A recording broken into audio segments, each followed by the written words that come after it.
looking at some examples here. I'm going to turn it off. What? Are you finished with the check? I'm using my own. Oh. Yeah, it's here. And I had some challenges with it earlier, which was a bummer. Yeah, I guess that'll work. It's not great. I'll do my best here. All right. I'll give you those in a second. I'm going to go through some examples of some cases I've worked on.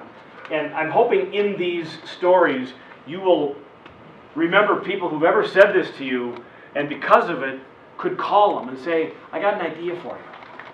Okay, I'll start simple here. I wonder if my black is darker. I want this to be dark. Yeah, that's better. Okay, I'll go with that. All right. Like I said before, I was in mortgage banking for 15 years. And worked with a lot of great people. You know, it was back when I was in my 30s, what have you. And I met a guy who was 32.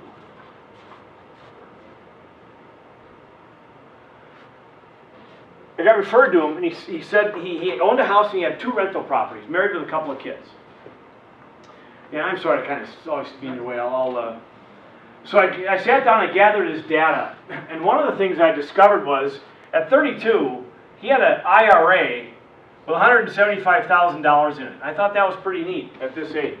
He had changed companies and brought it over and rolled it into an IRA, and there it was. So when I came around to ask him about that asset that he owned, I said, tell me about this. And he just went, I hate that thing. I just hate it. I said, well, how come? He goes, well, it doesn't do anything. I don't add any money to it. It goes up, it goes down. It's just sitting there. I can't get at it for a number of more years. What's the year you can get at a qualified plan account without any penalty? How old you got to be? 59 and a half. Yeah, 59 and a half. So he's 32.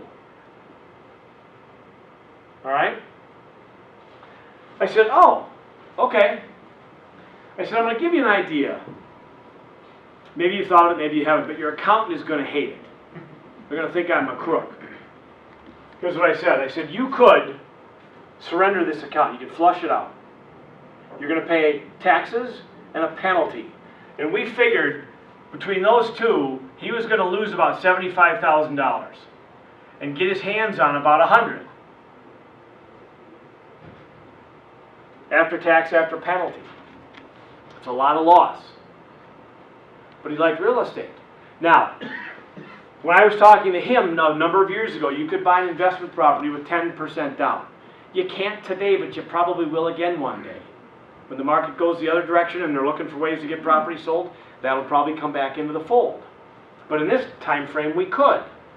So here's what we did. He liked real estate. He liked being a landlord. He liked doing background checks. He liked shaking hands, cutting grass, pounding nails, doing the things you do as a property owner.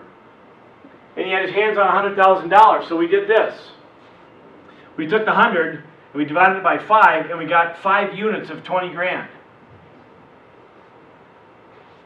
So he went with his $20,000 and he bought 5 $200,000 houses, put down the $20,000 on each, mortgaged the rest, and in effect turned his $175,000 401k into $1 million worth of real estate in 5 months. Something he wanted to do and he liked. Now let's say the market has a banner year and this does 10%. It grows by $17,500. Let's say this has an okay year and it grows by 5%. It grows by $50,000. Half the return, 2.5 times the result. So he bought 5 houses. He owns 9 houses today on top of his residence. But we put his IRA to work. Even with the, how fast do you think he recovered that loss?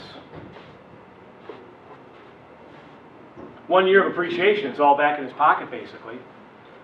Plus all the tax deductions he's enjoying over here and all the other things that go with it. Management fees, what have you. You know people that have these right here. IRAs and the like. They're called qualified plans in a generic way. Who are dying to buy a second home or a cabin or some mountain property or something and think that they can't. They can. They may suffer a loss, but they may have a huge windfall and do something they want to do versus this is a statement in a file cabinet in somebody's basement. And the statement comes in, people aren't even opening those statements. I don't want to see that. Okay? 5 houses got sold. He's a mortgage guy. He had to find a realtor to go find him 5 houses. Not a bad client. Would you agree? Questions? What about self-directed IRA then? Yeah. Now, Solo 401k. back when I was doing this, all this, who's the company up here in Loveland or Longmont that's, N-Trust used to be called, something else now, New Dimension, or something like that. Okay, buying real estate in IRAs wasn't as popular, it was just kind of coming on the brink, Right. so we did this. But I will say this. If you've got a client that has an IRA and they want to buy a house inside of it, just understand a couple of things. And I'll bet you guys already know all this, and that's fine. I'll just kind of relay it here. All right. When you sell a house, what tax rate does it enjoy? What do they call it? Primary gain. Huh? Primary residence or? No. Piece of real estate. Yeah, primary residence is fine. What tax? What's the tax called, and how much is it? What's long-term capital gain? Yeah, long-term capital gains. So what's the tax rate? Varies. Well, There's 3 rates, depending on your income. Well, if yes, it's that's, primary- you're right. You're right. It's effectively 15 capital gains, right? The minute you put this house into one of these, you subject it to potentially this tax rate. Because once it's in the IRA, it's no longer a house, it's an asset of the IRA, and it'll pay ordinary income taxes to get it out. So I'm okay with having homes in IRAs as an asset of the IRA, just like cash or a mutual fund or whatever, but just understand that you've just more than doubled the tax rate to dispose of it. So you got to have some neat strategies in place to make that work to your favor. Otherwise, you better hope the house just doubles in value every few years. It'll have to withstand the tax hit. So I would rather see you own it outside the IRA, but if that's all you got, understand though, any house in an IRA, you cannot set your foot on the property while it's in that IRA. And you must have a slush fund big enough to handle all of the repairs, because you can't go in there and do them yourself. There's a story, and I'm not sure where it occurred, but a guy had one of these, had a house in an IRA, drove his car out, put it in the driveway, and put it for sale sign on the car in the driveway. Got caught doing that, and the whole thing was fully taxable and penalty on the spot. You just got to follow the rules to a letter. But the first thing you do is you subject it to a very different tax rate, which can be problematic getting it out. All right. So we can do it outside. I think we should, or at least see if we can. All right.